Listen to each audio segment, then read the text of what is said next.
సంవత్సరాల తరబడి ఎన్ని మందులు వాడినా మీ మోకాల నొప్పులు తగ్గట్లేదా? ప్రాణ పెయిన్ క్లినిక్ లో అత్యాధునిక చికిత్స. అవే బాధలు, అవే కష్టాలు, అవే కన్నీటి దారులు. ఉపాధి కోసం గల్ఫ్ దేశాలకు వెళ్ళి అక్కడ ఇబ్బందులు పడుతున్న వారి సంఖ్య రోజురోజుకి పెరిగిపోతుంది. గత నెల రోజులుగా నిత్యం ఎవరో ఒకరు తమ ఆవేదనను చెప్పుకుంటూ సెల్ఫీ వీడియో విడుదల చేయడం కలిచివేస్తుంది. తాజాగా కడప జిల్లాకు చెందిన ఓ మహిళ తనను మస్కట్ నుంచి రాష్ట్రానికి తీసుకురావాలని వేడుకుంటోంది.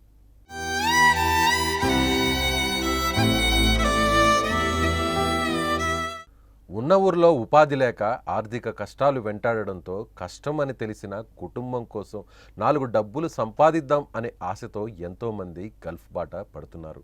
ఇదే ఆశతో 8 నెలల క్రితం మస్కట్కు వెళ్ళింది భారతి అనే మహిళ. మస్కట్కు వెళ్ళి ఓ ఇంట్లో పనికి చేరింది. కొన్ని రోజులు బాగానే ఉన్నా తర్వాత ఆమె ఆరోగ్యం క్షీణించడంతో పట్టించుకునేవారు లేకపోయారు. యజమానికి చెప్పినా కన్నీళ్లే మిగిలాయి. ఏజెంట్తో మాట్లాడితే 2 లక్షలు కట్టేసి వెళ్ళమంటున్నాడని చెప్పడంతో మరో దారి లేక సెల్ఫీ వీడియో ద్వారా తన బాధను చెప్పుకుంటూ కన్నీటి పర్యంతమైంది.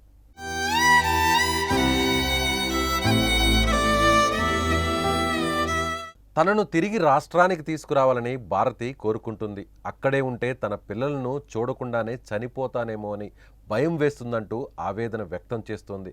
ప్రస్తుతం ఆమె వీడియో సోషల్ మీడియాలో వైరల్గా మారింది. ఇటీవల చాలామంది గల్ఫ్ బాధితులకు నారా లోకేష్ అండగా నిలిచారు. గల్ఫ్ ఏజెంట్ల మోసానికి గురై ఎడారిలో జీవోత్సవంలా బతుకుతున్నానని, విముక్తి కల్పించాలని వీడియోల ద్వారా కోరిన వారిని రాష్ట్రానికి రప్పించి కన్నీరు తుడిచారు. ఈ లిస్టులో అన్నమయ్య జిల్లా పీలేరుకు చెందిన శివతో పాటు కోనసీమ జిల్లా అంబాజీపేట మండలం ఇసుకపూడికి చెందిన వీరేంద్రను ఎన్ఆర్ఐ టీడీపీ సహకారంతో యజమానిని ఒప్పించి పాస్పోర్ట్ ఇప్పించి స్వదేశానికి తీసుకొచ్చింది తెలుగుదేశం కూటమి ప్రభుత్వం. ఇంకా చాలా మందిని ఇంటికి తీసుకొస్తామని ఇప్పటికే హామీ ఇచ్చారు. ఇప్పుడు భారత్కి కూడా నారా లోకేష్ అండగా నిలుస్తారని ఆశిద్దాం. పైకి కిందికి మెటికలు ఎక్కలేకపోతాను. వీళ్ళు చెప్పంటే అర్థం చేసుకోలే.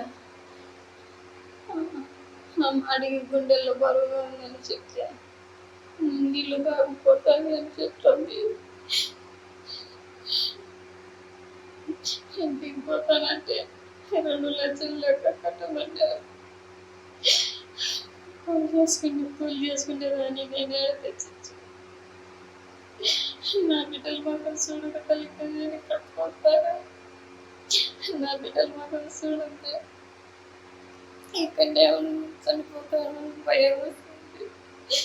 దయచేసి వీళ్ళు నాకు టార్చర్ ఎక్కువగా ఉంది. నాకు ఇంట్లో నాకు తినడానికి సరిగా లేదు.